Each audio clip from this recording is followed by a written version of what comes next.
Hello friends, study with BH classes में आपका बहुत बहुत स्वागत है। आज हम वर्षण के बारे में जानेंगे, प्रेसिपिटेशन के बारे में। तो स्टार्ट करते हैं आज का डिस्कशन। ये देखेंगे कि वर्षण की प्रक्रिया क्या होती है ना, और वर्षण के प्रकार कौन कौन से होते हैं और वर्षण का वितरण किस तरीके से होता है। तो क्या होता है वर्षण के अंतर्गत? सबसे पहले देखो, वायु का प्रसरण होता है, फिर एडियाबैटिक शीतलन होता है। एडियाबैटिक शीतलन से तापमान में कमी आती है। मैंने पहले बताया कि अगर तापमान में कमी आएगी तो रिलेटिव ह्यूमिडिटी, सापेक्षिक आर्द्रता में वृद्धि होगी। सापेक्षिक आर्द्रता में वृद्धि होगी तो वायु संतृप्त होगी। वायु अगर संतृप्त होगी तो संघनन की क्रिया होगी। संघनन की क्रिया से क्या होगा? बादलों का निर्माण होगा, और ये बादल जल की बूंद या हिम के कण के रूप में वर्षा करेंगे। ठीक है, तो ये पूरी प्रक्रिया वर्षण कहलाती है। ठीक है, वर्षा के लिए तीन महत्वपूर्ण बातें हैं। वायु का आरोहण होना चाहिए, विशिष्ट आर्द्रता होनी चाहिए, और आर्द्रता ग्रही नाभिक होना चाहिए, है ना, जो आर्द्रता को ग्रहण कर ले। ठीक है, और अगर 0 डिग्री ड्यू पॉइंट अगर 0 डिग्री से अधिक है तो जलवाष्प की बूंदें जल बूंदों में होकर वर्षा करती है, और 0 डिग्री सेल्सियस से अगर कम है तो हिमवर्षा होती है। अब हम थ्योरी देख लेते हैं। वर्षण जल चक्र से संबंधित एक ऐसी प्रक्रिया है जिसके अंतर्गत संघनित जल के बूंद या हिम के कण गुरुत्वाकर्षण बल के प्रभाव से पृथ्वी की सतह की ओर आते हैं। चूंकि संघनन के लिए वायु का संतृप्त होना आवश्यक है, इसलिए ही जल के आरोहण के समय एडियाबैटिक शीतलन के द्वारा तापमान में आने वाली कमी के साथ सापेक्ष आर्द्रता में वृद्धि होने पर वायु संतृप्त होती है। तब संघनन के लिए अनुकूल स्थिति उत्पन्न होती है। बादलों के निर्माण के साथ वर्षा की प्रक्रिया के लिए संघनन के समय वायु की विशिष्ट आर्द्रता का अधिक होना आवश्यक है। यही कारण है कि आर्द्र वायु का आरोहण होने पर वर्षा के लिए अनुकूल स्थिति उत्पन्न होती है। आर्द्रता ग्रही नाभिक के होने पर ही संघनन के समय जल की या हिम के कणों का निर्माण होता है। इसलिए ही आर्द्रता ग्रही नाभिक की उपस्थिति में जब आर्द्र वायु का आरोहण होता है तब एडियाबैटिक शीतलन के कारण वायु के संतृप्त होने पर संघनन की क्रिया के बाद वर्षा होती है। जिस तापमान पर वायु संतृप्त होती है उसे ओशांक बिंदु कहते हैं। ओशांक बिंदु 0 डिग्री सेल्सियस से अधिक होने पर जल वाष्प का जल की बूंदों में परिवर्तित होने के कारण जल वर्षा होती है। वहीं संघनन के समय 0 डिग्री सेल्सियस या उससे कम तापमान होने पर जल वाष्प का हिम के कणों में परिवर्तन के कारण हिमवर्षा होती है। जल कण के बूंद या हिम के कण अपेक्षाकृत कम या अधिक तापमान वाले क्षेत्र से होकर पृथ्वी की ओर आते हैं, तब मिश्रित वर्षा होती है। अब हम देखेंगे संवहनीय वर्षा क्या होती है। जब अधिक तापमान के कारण संवहन तरंग के रूप में आर्द्र वायु का आरोहण होता है तब संवहनीय वर्षा के लिए अनुकूल स्थिति उत्पन्न होती है। विषुवत-रेखीय क्षेत्र से ध्रुव की ओर जाने पर औसत वार्षिक तापमान में कमी के साथ संवहनीय वर्षा की मात्रा में भी कमी आती है। विषुवत-रेखीय क्षेत्र में वर्ष भर तापमान अधिक होने के कारण पूरे वर्ष संवहनीय वर्षा होती है, जो विषुव के समय अन्य समय की अपेक्षा अधिक मात्रा में होती है। अन्य अक्षांशीय प्रदेशों में ग्रीष्म ऋतु के समय सतह का तापमान अधिक होने पर संवहनीय वर्षा होती है। तट से दूर स्थलीय प्रभाव के कारण अपेक्षाकृत अधिक तापमान हो जाने पर संवहनीय वर्षा के लिए अनुकूल स्थिति उत्पन्न हो जाती है। सामान्यतः दोपहर के बाद विद्युत गर्जन के साथ तीव्र गति से कम समय के लिए सीमित क्षेत्र में संवहनीय वर्षा होती है। अब हम जानेंगे पर्वतीय वर्षा, ओरोग्राफिक प्रेसिपिटेशन, है ना। पवन के मार्ग में पर्वतीय अवरोध के कारण जब आर्द्र वायु का आरोहण होता है तब पर्वतीय वर्षा के लिए अनुकूल स्थिति उत्पन्न होती है। तट के समानांतर पर्वतों के समुद्रवर्ती जल पर पवन की दिशा ढाल के लंबवत होने पर पर्वतीय वर्षा अधिक मात्रा में होती है। पर्वतीय ढाल पर ऊंचाई में वृद्धि के साथ पहले पर्वतीय वर्षा की मात्रा में वृद्धि होती है, फिर कमी आती है। ऊंचाई में वृद्धि के साथ वर्षा की मात्रा में वृद्धि की जगह आने वाली कमी को वर्षा की विलोमता कहते हैं, जो ऊंचे पर्वतीय क्षेत्र की मुख्य विशेषता है। पर्वतों के स्थलमुखी ढाल पर वायु का अवरोहण होने के कारण एडियाबेटिक ऊष्मन के द्वारा तापमान में वृद्धि के साथ सापेक्ष आर्द्रता में कमी आती है, जिससे वर्षा के लिए प्रतिकूल स्थिति उत्पन्न हो जाती है। इसलिए ही स्थलमुखी ढाल को वृष्टि छाया क्षेत्र कहते हैं। जब इस क्षेत्र में 25 सेंटीमीटर से कम मात्रा में वर्षा होती है तब वृष्टि छाया मरुस्थल से संबंधित विशेषता देखने को मिलती है। उस क्षेत्र में मरुस्थल से संबंधित विशेषताएं देखने को मिलती है। अब हम देखेंगे वाताग्रीय वर्षा, जिसे फ्रंटल रेन कहते हैं, है ना।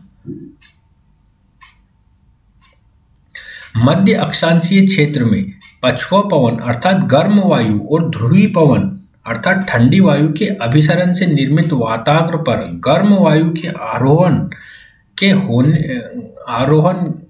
होने वाली वर्षा को वाताग्रीय वर्षा कहते हैं। जब गर्म वायु सक्रिय होकर ठंडी वायु के क्षेत्र में प्रवेश करती है तब उष्ण वाताग्र का विकास होता है। इस प्रकार पर इस वाताग्र पर गर्म वायु ठंडी वायु को विस्थापित कर सतह से ऊपर की ओर जाती है। चूंकि गर्म वायु का आरोहण मंद गति से विस्तृत क्षेत्र में होता है, इसलिए उष्ण वाताग्र पर वाताग्रीय वर्षा मंद गति से अधिक समय तक विस्तृत क्षेत्र में होती है। वहीं ठंडी वायु अर्थात ध्रुवीय पूर्वी पवन सक्रिय होकर गर्म वायु के क्षेत्र में प्रवेश करती है तो शीत वाताग्र का विकास होता है। इस वाताग्र पर ठंडी वायु भारी होने के कारण सतह की ओर जाती है, जिससे ठंडी वायु के द्वारा गर्म वायु का सतह से ऊपर की ओर विस्थापन होता है। क्योंकि गर्म वायु का आरोहण सीमित क्षेत्र में तीव्र गति से होता है, इसलिए शीत वाताग्र पर सामान्यतः विद्युत कर्जन के साथ तीव्र गति से कम समय के लिए सीमित क्षेत्र में वाताग्रीय वर्षा होती है। विस्तृत क्षेत्र में अधिकांश समय पछुआ पवन के द्वारा वाताग्रीय वर्षा होने के कारण ही मध्य अक्षांशीय क्षेत्र में पश्चिमी तट से पूर्व की ओर जाने पर वाताग्रीय वर्षा की मात्रा में कमी आती है। पछुआ पवन के द्वारा वर्ष भर वाताग्रीय वर्षा होती है, जो ग्रीष्म ऋतु की अपेक्षा शीत ऋतु के समय अधिक मात्रा में होती है। वायुदाब की पेटियों के विस्थापन के कारण 30 डिग्री से 45 डिग्री अक्षांश के मध्य शीत ऋतु के समय महाद्वीप के पश्चिम तटीय क्षेत्र में पछुआ पवन के द्वारा वाताग्रीय वर्षा होती है। वहीं 45 डिग्री से उच्च अक्षांश के क्षेत्र में वर्ष भर पछुआ पवन का प्रभाव होने के कारण वर्ष भर वाताग्रीय वर्षा होती है। अब हम देखेंगे वर्षा का मंडलीय या अक्षांशीय वितरण, है ना। देखो 0 डिग्री मतलब 0 डिग्री अक्षांश के आसपास संवहनीय वर्षा होती है ना, और मध्य अक्षांशों के मध्य वाताग्रीय वर्षा होती है। वर्षा के मंडलीय वितरण का संबंध अक्षांशीय वितरण से है। विषुवत रेखीय निम्न वायुदाब कटिबंध में संवहन तरंग के रूप में आर्द्र वायु के आरोहण से संवहनीय वर्षा होती है। उपध्रुवीय निम्न वायुदाब क्षेत्र में वायु के अभिसरण के बाद गर्म वायु का आरोहण होने के कारण वाताग्रीय वर्षा होती है। उपोष्ण कटिबंधीय उच्च वायुदाब और ध्रुवीय उच्च वायुदाब के क्षेत्र में वायु का अवरोहण होने के कारण प्रति चक्रवात की दशा उत्पन्न होने से वर्षा के लिए प्रतिकूल स्थिति बनी रहती है। वायुमंडलीय परिसंचरण के प्रकार प्राथमिक, द्वितीयक और तृतीयक। प्राथमिक क्या है? वायुदाब कटिबंध वैश्विक स्तर पर, ग्लोब के स्तर पर। इसके अंतर्गत भूमंडलीय पवन और जेट स्ट्रीम या जेट प्रवाह देखा जाता है। द्वितीयक में निम्न वायुदाब की कोशिका जैसे चक्रवात, उच्च वायुदाब की कोशिका जैसे प्रतिचक्रवात और मानसून पवन देखेंगे। तृतीयक में स्थानीय पवनों को हम जानते हैं। ठीक, अब ये चक्रवात बनने की दशाएं हैं और चक्रवात का कैसे निर्माण होता है हम इसको अगले वाले वीडियो में देखेंगे। ठीक है, अब हम यहाँ से आज अफ्रीका का मैप पढ़ेंगे। अफ्रीका के मैप के लिए आपको सबसे पहले अफ्रीका का फिजिकल और राजनीतिक, है ना, पॉलिटिकल, दोनों मैप आपके पास होने चाहिए। और जो मैं बोलूँगा उसको आपको ध्यान से सुनते हुए वहाँ पे टिक मार्क करना है। Political map and physical map में आपको टिक लगाते हुए कि ये चीज़ यहाँ पे, उसको ध्यान से नोट करते हुए आगे बढ़ना है। स्टार्ट करते हैं। मोरक्को, अल्जीरिया और ट्यूनीशिया के तटीय क्षेत्र भूमध्य सागरीय जलवायु प्रदेश में यहाँ बर्बर समुदाय की जनसंख्या अधिक होने के कारण ही इसे बर्बर स्टेट भी कहते हैं। एटलस पर्वत का विस्तार मोरक्को, अल्जीरिया और ट्यूनीशिया में है। ये अफ्रीका का एकमात्र नवीन मोड़दार पर्वत है। इस पर्वत का सबसे ऊंची चोटी माउंट ट्यूबोकल मोरक्को में है। ये पर्वत सहारा मरुस्थल को भूमध्य सागर के तटीय क्षेत्र से अलग करता है। ट्यूनीशिया और लीबिया के तटीय क्षेत्र उत्तरी अफ्रीका के खनिज तेल के भंडार और उत्पादन की दृष्टि से सर्वाधिक महत्वपूर्ण क्षेत्र है। यहाँ ट्यूनिस और त्रिपोली खनिज तेल के निर्यात की दृष्टि से उत्तरी अफ्रीका का महत्वपूर्ण बंदरगाह है। त्रिपोली के समीप अवस्थित अल अजीजा अफ्रीका का सबसे गर्म स्थान है। नील नदी के द्वारा निर्मित डेल्टाई मैदान में इजिप्ट की राजधानी काहिरा अवस्थित है, जो अफ्रीका में सर्वाधिक जनसंख्या वाला शहर है। नील नदी बेसिन चावल और कपास की दृष्टि से एक महत्वपूर्ण क्षेत्र है। यहाँ काहिरा चावल के व्यापार के साथ सूती वस्त्र उद्योग का सबसे बड़ा केंद्र है। वहीं भूमध्य सागर के तट पर अवस्थित अलेक्जेंड्रिया इजिप्ट में दूसरा सर्वाधिक जनसंख्या वाला शहर होने के साथ अफ्रीका का सबसे बड़ा बंदरगाह है, जो चावल और वस्त्र के निर्यात की दृष्टि से अफ्रीका का एक महत्वपूर्ण बंदरगाह भी है। इजिप्ट का सिनाई प्रायद्वीप इस्थमस स्थल संधि, जिसे स्थल संधि कहते हैं, का एक उदाहरण है, क्योंकि यह अफ्रीका को एशिया महाद्वीप से जोड़ता है। ये एक होस्ट पर्वत भी है, जिसके दोनों तरफ निर्मित भ्रंश घाटियों में पश्चिम की ओर स्वेज की खाड़ी और पूर्व की ओर अक्काबा की खाड़ी है। स्वेज नहर इजिप्ट को सिनाई प्रायद्वीप से अलग करता है, जबकि भूमध्य सागर लाल सागर की स्वेज की खाड़ी से जोड़ता है ना।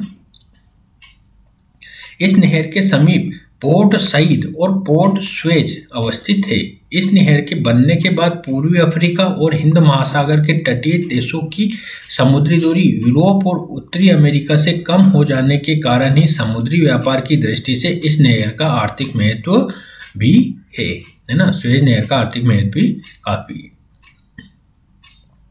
बाब अल मंडेब जल संधि जिबूती और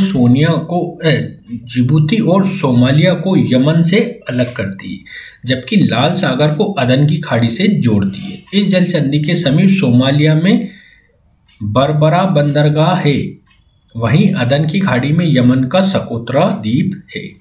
केन्या की राजधानी नैरोबी तट से दूर केन्या की उच्च भूमि पर अवस्थित अफ्रीका का एक महत्वपूर्ण हिल स्टेशन है, जो चाय के व्यापार का एक महत्वपूर्ण केंद्र भी है।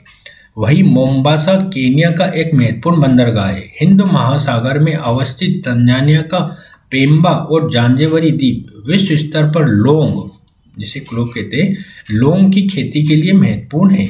इसे क्लोव आइलैंड भी कहते हैं, इन्हें क्लोव आइलैंड भी कहते हैं।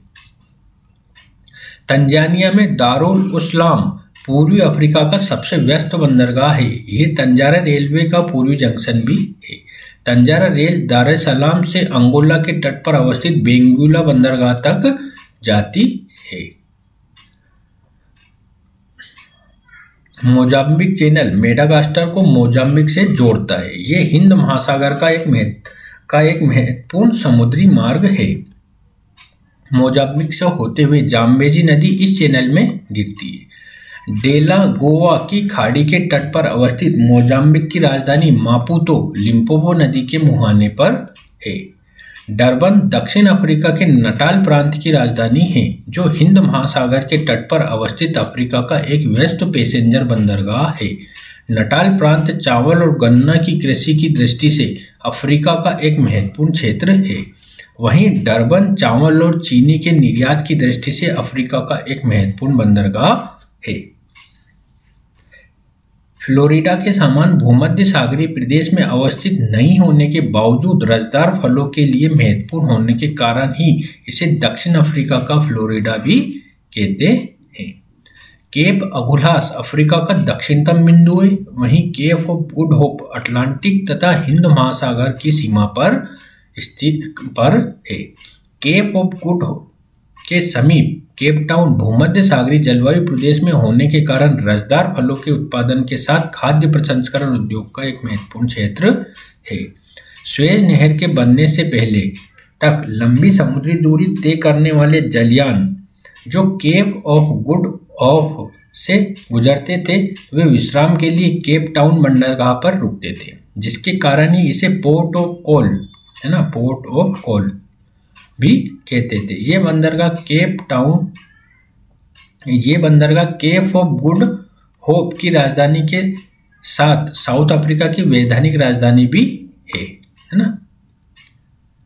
किम्बरले दक्षिण अफ्रीका में डायमंड के भंडार की दृष्टि से महत्वपूर्ण है। ब्लोएमफोंटेन दक्षिण अफ्रीका की न्यायिक राजधानी है। विटवाटरस रेन दक्षिण अफ्रीका में गोल्ड के भंडार की दृष्टि से विश्व का एक महत्वपूर्ण क्षेत्र है। यहाँ गोल्ड की उपलब्धता के कारण ही औपनिवेशिक युग में यूरोपियन समुदाय का अधिक संख्या में आने के कारण जोहान्सबर्ग शहर का विकास हुआ, जो आज भी विश्व स्तर पर गोल्ड के व्यापार का एक महत्वपूर्ण केंद्र है। प्रिटोरिया दक्षिण अफ्रीका की प्रशासनिक राजधानी है, जो विश्व स्तर पर डायमंड ज्वेलरी के व्यापार का एक महत्वपूर्ण केंद्र है। जाम्बेजी नदी जिम्बाब्वे और जाम्बिया के मध्य राजनीतिक सीमा बनाती है। इस नदी पर निर्मित करीबा बांध का एक जलाशय करीबा झील है। इस झील के समीप विक्टोरिया जलप्रपात है। न्यासा या मलावी झील तंजानिया, मोजाम्बिक और मलावी की सीमा पर अवस्थित है। यह अफ्रीका की तीसरे सबसे बड़ी झील है। इसे कैलेंडर लेक भी कहते हैं। ग्रेट अफ्रीकन रिफ्ट वैली का दक्षिण में विस्तार इस झील तक है, इसलिए ही यह भ्रंश घाटी में अवस्थित विवर्तनिक झील का उदाहरण है। तंजानाइका झील जाम्बिया, कांगो गणराज्य, बुरुंडी और तंजानिया की सीमा पर अवस्थित है। यह अफ्रीका की दूसरी सबसे बड़ी झील है, जो विश्व की दूसरी सबसे गहरी झील भी है। यहाँ ग्रेट अफ्रीकन रिफ्ट वैली की औसत गहराई सबसे अधिक है। इस झील क्षेत्र में सियाल हेम्स की कृषि के लिए सर्वाधिक महत्वपूर्ण है। विक्टोरिया झील केन्या, तंजानिया और युगांडा की सीमा पर अवस्थित है। विषुवत रेखा इस झील के ऊपर से गुजरती है। यह अफ्रीका की सबसे बड़ी झील है, जो विश्व में मीठे पानी की दूसरी सबसे बड़ी झील है, जो भ्रंश घाटी में अवस्थित नहीं है।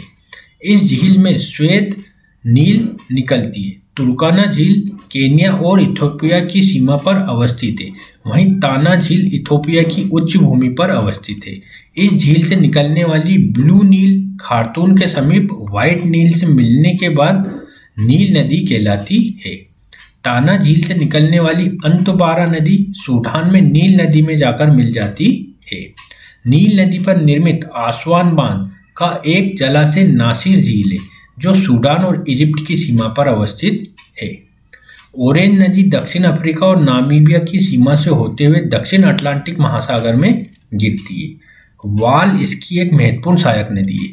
दक्षिण अफ्रीका में ऑरेंज नदी पर ओंगेरिजो जल प्रपात है।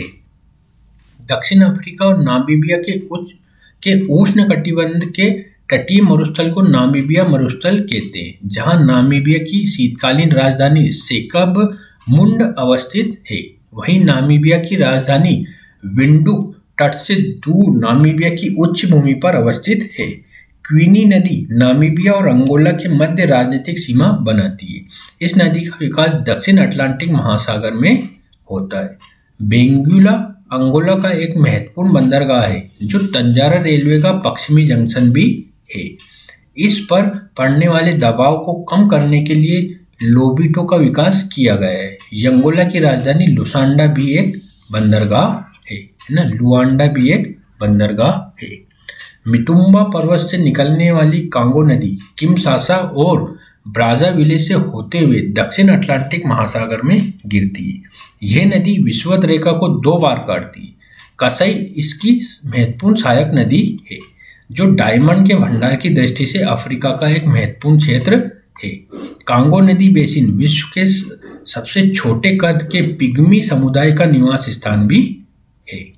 माउंट कैमरून अफ्रीका का एकमात्र सक्रिय ज्वालामुखी पर्वत है। इस पर्वत का तटवर्ती ढाल अफ्रीका में सर्वाधिक वर्षा वाला क्षेत्र है। गिनी की खाड़ी पर तटीय क्षेत्र खनिज तेल के भंडार और उत्पादन की दृष्टि से अफ्रीका का सर्वाधिक महत्वपूर्ण क्षेत्र है।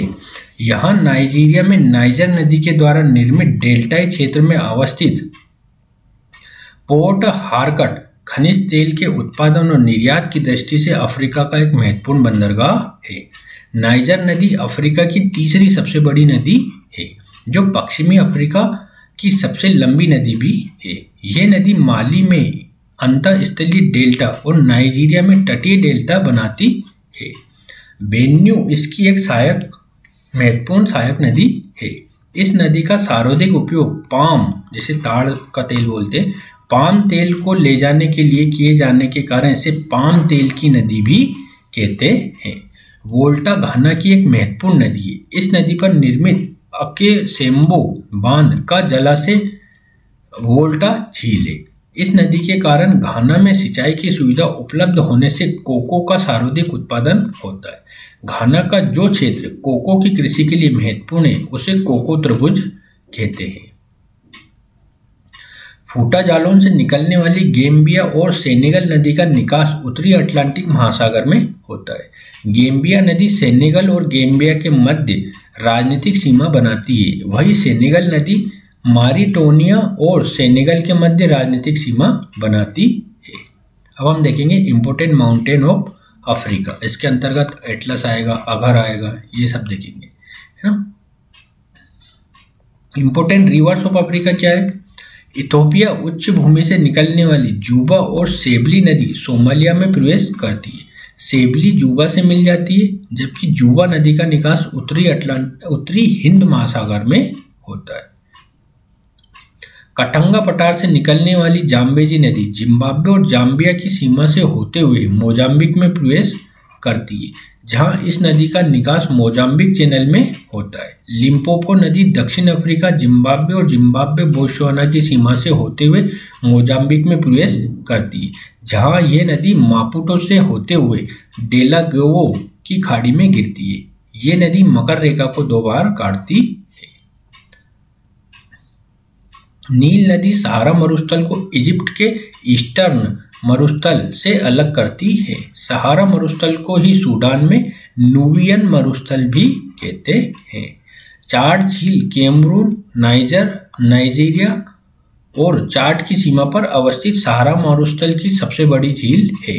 इस झील में चारी नदी का निकास होता है जो अंतःस्थलीय अपवाह का उदाहरण है। सहारा मरुस्थल के दक्षिण में मारिटानिया, माली से लेकर सूडान तक के अर्ध शुष्क क्षेत्र को साहेल प्रदेश कहते हैं, जहां प्रकृति के नियमों का उल्लंघन किए जाने के कारण वनस्पति की सघनता में आने वाली कमी से सहारा मरुस्थल का दक्षिण की ओर विस्तार अर्थात मरुस्थलीकरण के कारण साहेल प्रदेश मरुस्थल प्रदेश में परिवर्तित होते जा रहा है।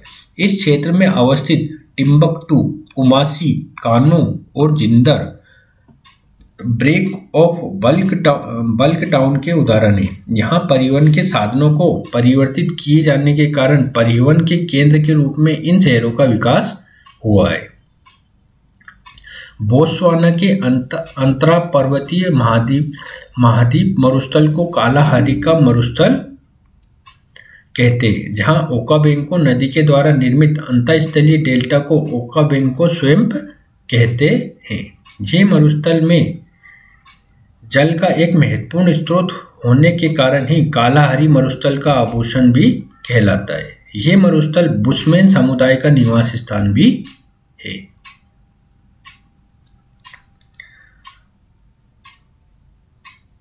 अब यूरोप महाद्वीप को हम अगले वाले वीडियो में देखेंगे। तो आज का वीडियो यही समाप्त करते हैं। वीडियो देखने के लिए बहुत बहुत धन्यवाद।